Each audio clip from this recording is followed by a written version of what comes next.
आपका स्वागत है आपके अपने चैनल मैथ किंग मेकर में। आज हम पढ़ने वाले हैं क्लास 6 का chapter 4 that is basic geometrical ideas. तो क्या क्या हम इस चैप्टर के अंदर डिस्कस करने वाले हैं। पॉइंट्स किसे कहते हैं, लाइन सेगमेंट क्या होता है, लाइन क्या होता है, intersecting line, parallel line, rays, curves, ठीक है, simple curves, open and close curve, region of the curve, polygon पढ़ने वाले हैं, साइड, वर्टिसेस एंड डायगोनल पढ़ने वाले हैं, एंगल्स एंड इट्स इंटीरियर पढ़ने वाले हैं, ट्राइंगल पढ़ेंगे, क्वाड्रिलेटरल पढ़ेंगे, सर्किल पढ़ेंगे, ठीक है। उसके सब पार्ट्स के बारे में डिस्कस करेंगे। सबसे पहले जो हम बताने वाले हैं वो बताने वाले हैं पॉइंट के बारे में कि पॉइंट क्या होता है। देखो ये जो मैंने पॉइंट के बारे में डिस्कस करेंगे। पॉइंट क्या है, पॉइंट इज़ नथिंग बट एक डॉट है, ये आपने डॉट लगाया, दिस इज़ योर पॉइंट, तो इसको बोलते हैं पॉइंट। कहीं भी आपने ये टिप से डॉट लगाया, ये डॉट लगाया, ये these all dots are known as points, okay. तो इनको कहते हैं पॉइंट। अब लाइन सेगमेंट क्या है, पॉइंट की बात तो डिस्कस कर ली, अब हम देखते हैं लाइन सेगमेंट। लाइन सेगमेंट क्या होता है कि अगर किसी भी दो पॉइंट को आपस में कनेक्ट कर दें with the help of scale से अगर ये दो पॉइंट कनेक्ट करोगे, this will be line segment, ठीक है।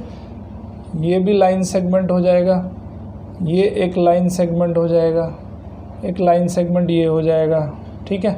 एक यहाँ पे पॉइंट है तो एक लाइन सेगमेंट ये हो जाएगा। These all are known as the line segment. इनको क्या कहते हैं, लाइन सेगमेंट कहते हैं, ठीक है। किसी भी दो पॉइंट को मिला देंगे it will become a line segment, ठीक है।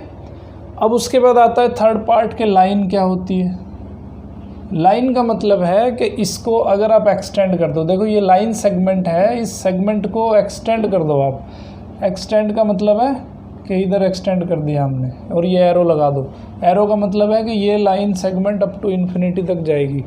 इसको कहते हैं हम लाइन, इसको क्या कहेंगे, लाइन कहेंगे। अगर लाइन सेगमेंट को थोड़ा सा और बढ़ा दें हम, या तो लेफ़्ट साइड में या राइट साइड में, it will become as line, ठीक है। उसको कहते हैं हम line.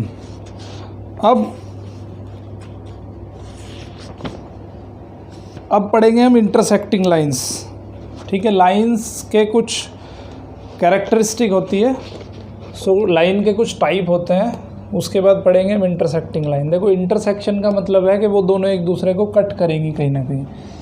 This type of lines are known as intersecting line. दो लाइन जो एक दूसरे को कट करती है उनको कहते हैं हम इंटरसेक्टिंग लाइंस। इंटरसेक्टिंग लाइंस, ये देखो दो लाइन मैंने बनाई है, एक ये बनाई और एक ये बनाई, ये एक दूसरे को कहीं पे कट कर रही हैं, यहाँ पे कट कर रही हैं एक दूसरे को। ये दो लाइन है, ठीक है। ये लाइन 1 है मान लेते हैं और ये लाइन 2 है, L2। तो ये दोनों एक दूसरे को यहाँ पे कट कर रही हैं। अगर दो लाइन एक दूसरे को कट करती हैं कहीं पे भी, ऐसी लाइन को बोलते हैं इंटरसेक्टिंग लाइन। देखो ये लाइन यहाँ पे कट कर रही है, इसको ये पॉइंट पे कट कर रही है, this is called as intersecting lines, ठीक है।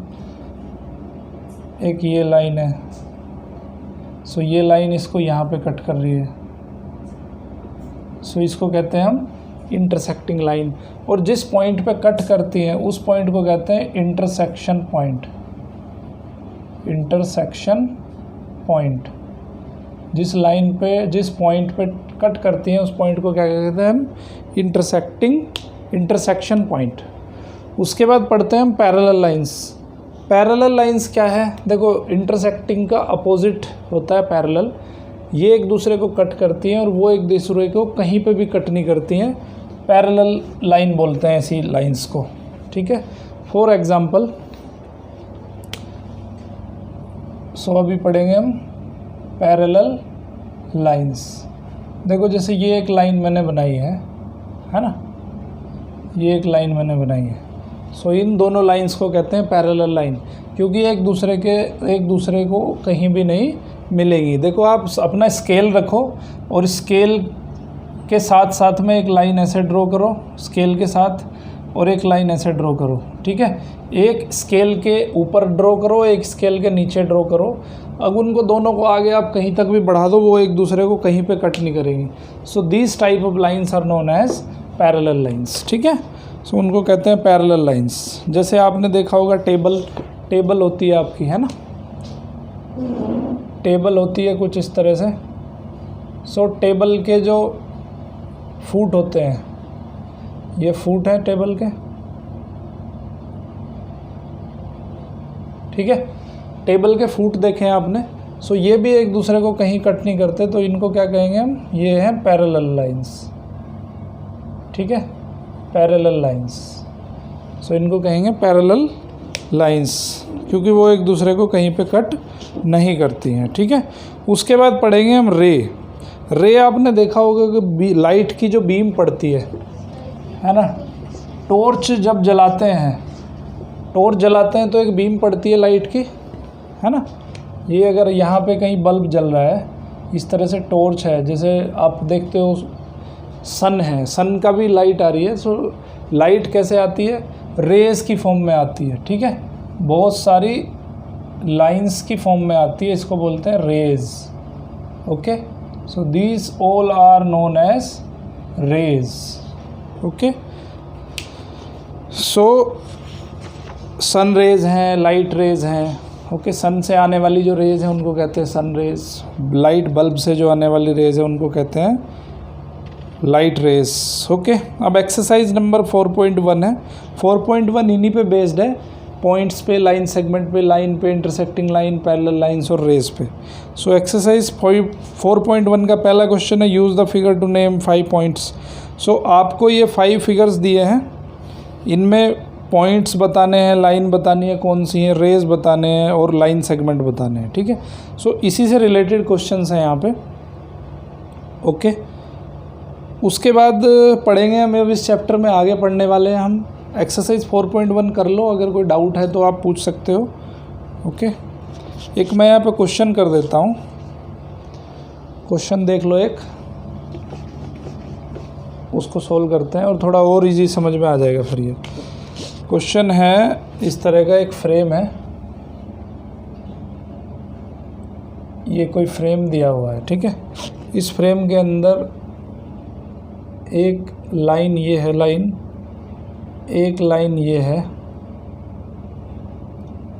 एक लाइन ये है, इस पे कहीं पॉइंट है F, इस पे पॉइंट है ये E, और यहाँ कहीं पॉइंट है D, यहाँ कहीं पॉइंट है C, यहाँ पॉइंट है A, यहाँ पॉइंट है B, और यहाँ कहीं पॉइंट है O, ठीक है। So use the figure to name line containing point E। अब पहला जो क्वेश्चन है आपका वो है लाइन कंटेनिंग पॉइंट E। ऐसी लाइन आपको बतानी है जिस लाइन के अंदर पॉइंट E हो, ठीक है। मैं क्वेश्चन लिख रहा हूँ और मेरे बच्चे इतने स्मार्ट हैं कि ये मेरे क्वेश्चन लिखते लिखते आंसर लिख देंगे बाद में, ठीक है। सो इस क्वेश्चन को पॉज करो, इस वीडियो को पॉज करो और देखो, अपने आप क्वेश्चन ट्राई करो, और उसके बाद फिर जब आप क्वेश्चन कर लेते हो तो उसके बाद में फिर ये वीडियो आप प्ले करो और देखो आपने सही किया है कि गलत किया है, ठीक है। सो यहाँ पे बताना है आपको लाइन कंटेनिंग पॉइंट ई जो पॉइंट है वो किस किस लाइन में आ रहा है। उसके बाद line passing through A, line passing through A, ठीक है। उसके बाद बताना है C point, line on which O lies, line on which O lies, और डी पार्ट में बताना है 2 पेयर्स ऑफ इंटरसेक्टिंग लाइंस, 2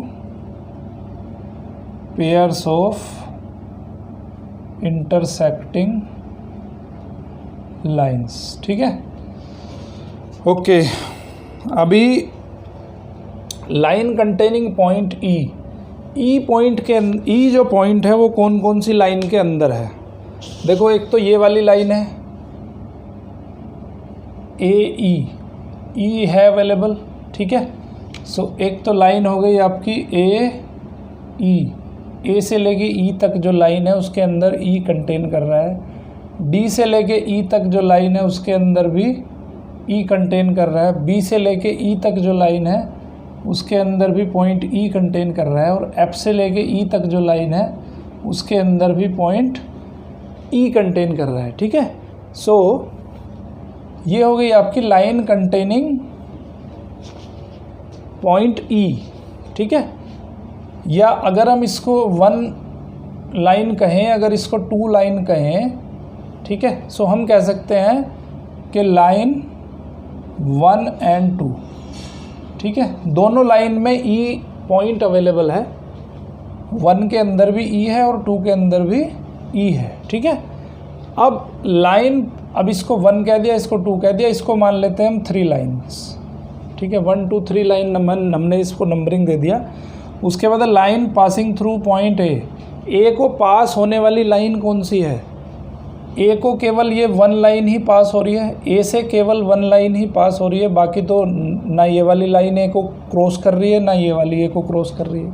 ठीक है, सो ओनली 1 नंबर 1 लाइन खाली ए को क्रॉस कर रही है। ठीक है, ए से पास हो रही है। उसके बाद line on which O lies, O point कौन सी नंबर लाइन, कौन सी लाइन पे लाई करता है? ओ पॉइंट किस लाइन में है? 3 लाइन में है। ठीक है, सो 3 लाइन के अंदर ओ पॉइंट कंटेंड है। उसके बाद है 2 pairs of intersecting lines. Intersecting lines के 2 पेयर बताने हैं आपको। देखो यहाँ पे 1 और 3 एक दूसरे को कट कर रहे हैं, है ना। सो एक हो गया 1 and 3, पहला पेयर तो ये हो गया। दूसरा पेयर हो गया 1 और 2 भी एक दूसरे को कट कर रहे हैं, 1 and 2। क्या 2 और 3 एक दूसरे को कट कर रहे हैं? बिल्कुल नहीं कर रहे। 2 यहाँ पे है और 3 यहाँ पे है, सो ये एक दूसरे को कट नहीं करते हैं। ठीक है, सो इस तरह से आपको इस चैप्टर के क्वेश्चंस करने हैं। सिंपल होंगे question, depending upon point, line, segment line, intersecting line, parallel line and रे, इन सब के ऊपर ही आपसे क्वेश्चंस पूछे जाएंगे। ठीक है, ओके। अभी उसके बाद पढ़ते हैं हम इस चैप्टर से, इस एक्सरसाइज से आगे पढ़ते हैं अभी हम। देखो यहाँ से आगे लेक्चर देखने का फ़ायदा तभी है जब आपने एक्सरसाइज 4.1 कंप्लीट किया। ओके, सो इसको कंप्लीट करने के बाद ही आगे बढ़ना है, इसको कंप्लीट करने के बिना आगे नहीं बढ़ना है। ठीक है, सो अभी क्या पढ़ेंगे? अभी पढ़ेंगे हम कर्व्स। कर्व किसे कहते हैं? देखो कोई भी एक ऐसी शेप बना दो आप। ठीक है, ये शेप बनाई आपने, एक शेप ऐसी बना दी। ठीक है, एक शेप ऐसी बना दी आपने, एक ये शेप बना दी। ठीक है, एक ये आपने कोई शेप बना दी। तो curve is nothing but it is a combination of multiple points. Multiple points हैं, यहाँ पे बहुत सारे पॉइंट हैं, यहाँ से लेके यहाँ तक। देखो ये पॉइंट, इस तरह से आप इसके ऊपर बहुत सारे पॉइंट बना सकते हो। ठीक है, so curve is a combination of multiple points, infinite points, बहुत सारे पॉइंट है इस पर, अनलिमिटेड पॉइंट्स हैं, आप काउंट नहीं कर सकते हो। ठीक है, सो अगर हम इन सबको मिलाते हुए एक शेप बनाएं तो उस शेप को कहते हैं हम कर्व। अब कर्व में भी कुछ कैटेगरीज हैं। कैटेगरी क्या है? एक तो होता है सिंपल कर्व।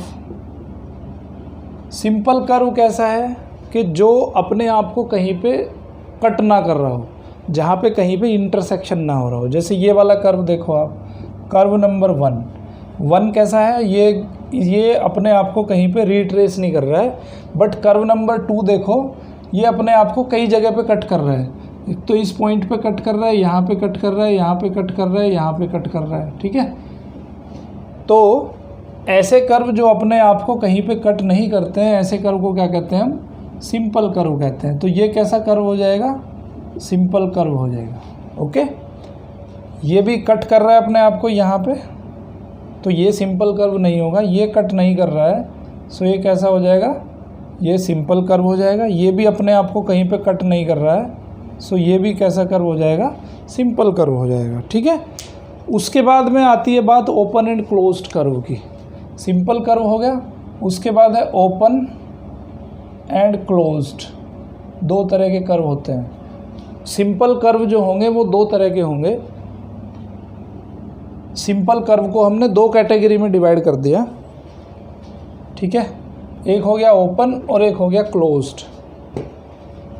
तो सिंपल कर्व की दो कैटेगरी, पहली ओपन और दूसरी क्लोज्ड, ठीक है। ओपन कर्व कैसे होते हैं, देखो यहाँ से ये कर्व स्टार्ट हुआ है और एंड कहाँ पे हुआ है, यहाँ पे हुआ है। दोनों के स्टार्टिंग पॉइंट और एंड पॉइंट डिफरेंट है, ठीक है। सो ओपन कर्व में क्या होता है, स्टार्टिंग पॉइंट और एंड पॉइंट डिफरेंट होते हैं, different starting and end point, different starting and end points, and points दोनों के अलग अलग होते हैं। सो ऐसे कर्व को क्या कहते हैं, ओपन कर्व कहते हैं। देखो ये ओपन का मतलब खुला, ये खुला है, यहाँ से इसके अंदर आप घुस सकते हो, तो इसको कहेंगे हम ओपन कर्व। तो ये सिंपल भी होगा कर्व और कैसा होगा, ओपन कर्व होगा, ओके। अभी ये वाला इनकी बात हम नहीं करेंगे, ठीक है, क्योंकि ये सिंपल कर्व नहीं है। यहाँ पे हम खाली पढ़ेंगे सिंपल कर्व कैसे होते हैं। सिंपल कर्व मैंने बताया आपको कि जो अपने आप को कहीं पे कट नहीं करते उनको सिंपल कहते हैं। अब सिंपल की दो category, that is open and closed. Open curve वो होते हैं जिनके डिफरेंट एंड पॉइंट्स होते हैं, जो स्टार्ट जहाँ से हुआ था वहाँ पे ख़त्म नहीं होगा, कहीं और पे ख़त्म होगा, ठीक है। और इस कर्व की क्या खासियत है कि ये जहाँ से शुरू हुआ था वहीं पे जाके एंड हुआ है ना। सो इसको कहेंगे हम क्लोज्ड कर्व। समझ आई बात, ओपन और क्लोज्ड में क्या डिफरेंस है। ओपन और क्लोज्ड में सिर्फ एंड पॉइंट और स्टार्टिंग पॉइंट का डिफरेंस है। सो जो क्लोज्ड कर्व होंगे, क्लोज्ड कर्व के अंदर same starting and end point होंगे, same starting and end points. समझ आई बात। सो ऐसे कर्व को क्या कहते हैं हम, क्लोज्ड कर्व कहते हैं। तो ये वाला कर्व कैसा होगा, क्योंकि इसका स्टार्टिंग और एंड पॉइंट यही है, सो सिंपल होगा और ये क्लोज्ड भी होगा, ठीक है। सो किसी भी फिगर को देख के आप बता सकते हो कि वो कैसा होगा, ठीक है। चलिए अब कुछ एग्जांपल्स मैं आपको देता हूँ होमवर्क के लिए। आपको बताना है कि ये कर्व सिंपल है, क्लोज्ड है, ओपन है, कैसा है, ठीक है। अगर सिंपल है तो उसको बताना है कि ये क्लोज्ड है कि ओपन है, और सिंपल नहीं है तो उसको छोड़ देना है, ठीक है। तो यहाँ पे कुछ एग्जांपल दे रहा हूँ मैं होमवर्क के लिए, कुछ कर्व बना रहा हूँ। Characterize the following curves into open, closed and simple, ठीक है। आपको बताना है कि कौन सा कर्व ओपन है, से क्लोज्ड है और सिंपल है। सो पहला एग्जांपल, यहाँ कुछ शेप देख लो, शेप बना देता हूँ बस। एक ये हो गया, ठीक है, एक ये हो गया,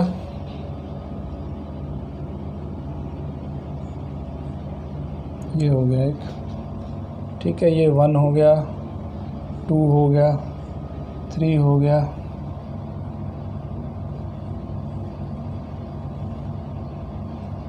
4 हो गया,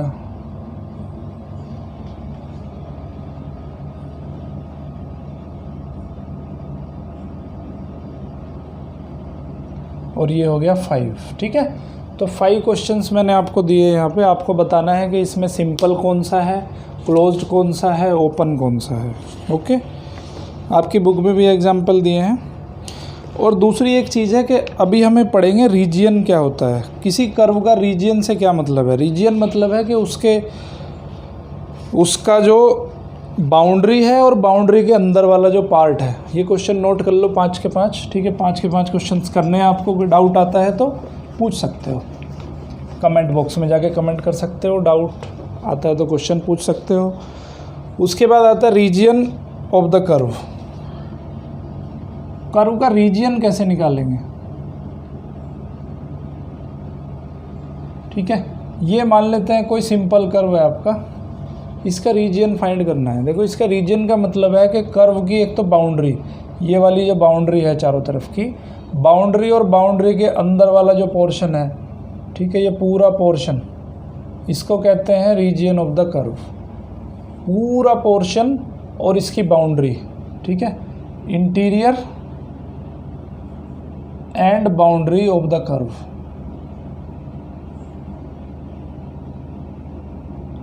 इंटीरियर जो होगा इसका, कर्व के अंदर वाला जो पोर्शन है दैट इज इंटीरियर, और जो इसकी बाउंड्री है, इन दोनों को मिला के जो रीजन बनेगा, जो एरिया बनेगा, that will be called as region of the curve, उसको कहेंगे कर्व का रीजन। ठीक है, अब उसके बाद पढ़ेंगे हम पॉलीगन्स।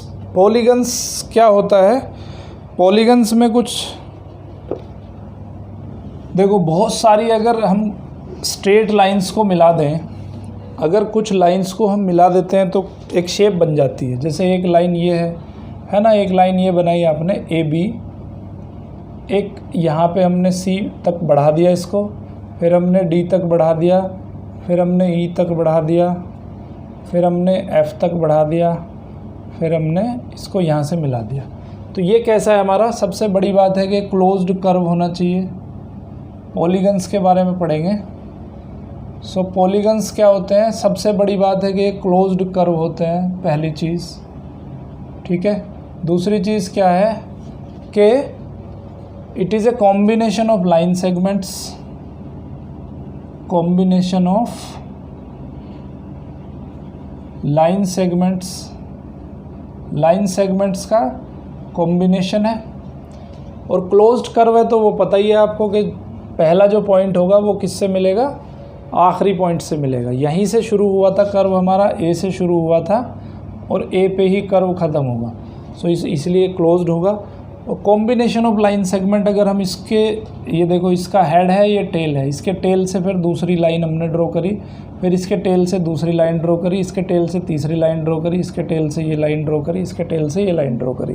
ठीक है, और आखिरी तक उसको हम फर्स्ट पॉइंट से, जहाँ से हमने शुरू किया था वहाँ तक उसको लेके जाते हैं। सो इसको बोलते हैं हम पॉलीगन्स। ठीक है, these are known as polygon. तो अब पॉलीगन में ये देखो कुछ यहाँ पे चीज़ें आती हैं। ये जो लाइन सेगमेंट है इसको कहते हैं हम sides, side of the polygon. Okay, और ये जो पॉइंट आते हैं यहाँ पे, ये जो पॉइंट आपने पढ़े हैं, इन पॉइंट्स को कहते हैं वर्टेक्स ऑफ द पॉलीगन। इसको क्या कहते हैं? Vertex of the polygon. So यहाँ पे दो चीज़ें आपने पढ़ी, एक तो साइड पढ़ा और एक वर्टेक्स पढ़ा। दूसरा चीज़ क्या है? एक और यहाँ पे टर्म आती है, उसको कहते हैं डायगोनल। डायगोनल कैसे बनाते हैं कि कोई भी दो दो अल्टरनेट पॉइंट आपको लेने हैं। अल्टरनेट का मतलब है, मान लेते हैं आपने डी से शुरू किया है, ठीक है, डी से शुरू कर दिया आपने, तो आपको सी छोड़ना है। सी से अगले वाला जो पॉइंट है उसको यहाँ से मैच कर दो। तो डी से आपने मैच कर दिया बी को, आपने क्या छोड़ दिया? सी छोड़ दिया। ठीक है, अब यहाँ उल्टा चलोगे तो डी से ई को छोड़ दोगे और आप किसको मैच करोगे? एफ को मैच करोगे। सो डी से दो डायगोनल बन गए आपके पास। कौन कौन से डायगोनल बन गए? एक तो डी बी बना और एक डी एफ बना। ठीक है, किसी भी लाइन सेगमेंट को लिखने का तरीका देखो, लाइन सेगमेंट दो पॉइंट से मिलके बनता है। अगर ये ए पॉइंट है और ये बी पॉइंट है, मैंने इन दोनों को मिला दिया। सो इसको, ये लाइन सेगमेंट को लिखेंगे कैसे? इसको हम ऐसे लिखेंगे ए बी। ठीक है, लाइन सेगमेंट को लिखने का तरीका क्या है? पहले एक पॉइंट लिख दो, फिर उसके बाद दूसरा पॉइंट लिख दो। So it is becoming as line segment. और डायगोनल लिखने का तरीका क्या है कि किसी भी पॉलिनोमियल्स के अंदर, किसी भी पॉलीगन के अंदर एक पॉइंट से शुरू करना है, दूसरा छोड़ना है, तीसरे को मैच कर देना है। ठीक है, यहाँ से लेफ़्ट चलोगे, सो लेफ़्ट में एक छोड़ा आपने और दूसरे से मैच कर दिया। ठीक है, या फिर एक ऐसे भी कर सकते हैं कि आपने डी से शुरू किया है, सी छोड़ दिया, बी को मिला दिया, फिर ए छोड़ दिया, फिर एफ को मिला दिया। तो एक एक पॉइंट छोड़ छोड़ के आप मैचिंग करते जाओ, आपके डायगोनल बनते चले जाएंगे। ठीक है, अभी हमने डी से बनाया था, अभी हम सी से डायगोनल बना के देखते हैं। सी से डायगोनल कैसे बनेगा, सी से शुरू करोगे, बी छोड़ दो, उसके बाद ए आता है, सो ए को हमने मिला दिया किससे, सी से मिला दिया। देखो बच्चों, डॉटेड लाइन बनाने का, ये डॉटेड लाइन जो मैं बना रहा हूँ इससे कंफ्यूज मत होना। डॉटेड लाइन इसलिए बना रहा हूँ कि भाई ज़्यादा लाइन यहाँ पे ना हो जाए, फिर आप कंफ्यूज हो जाओगे नहीं तो। ठीक है, सीधी लाइन भी आप ड्रॉ कर सकते हो, डॉटेड ज़रूरी नहीं है कि डॉटेड ही बनाओ। सो यहाँ से सी से शुरू किया हमने, बी को छोड़ दिया, फिर सी से हमने किसको मैच कर दिया, ए को मैच कर दिया। अब अगले वाला पॉइंट छोड़ दो, एफ छोड़ दो, ई से मैच कर दो इसको, ई से मैच कर दिया। तो आपने सी से जाने वाले दो डायगोनल बना दिए। कौन से डायगोनल बनाए, एक बनाया सी ए, एक बनाया सी ई। ठीक है, अब आओ आप बी पे, बी से जाने वाले आपको डायगोनल बनाने हैं। सो बी से ये वाला पॉइंट छोड़ देंगे और हम किसको मिलाएंगे, एफ़ को मिलाएंगे। सो ये हो गया एफ बी।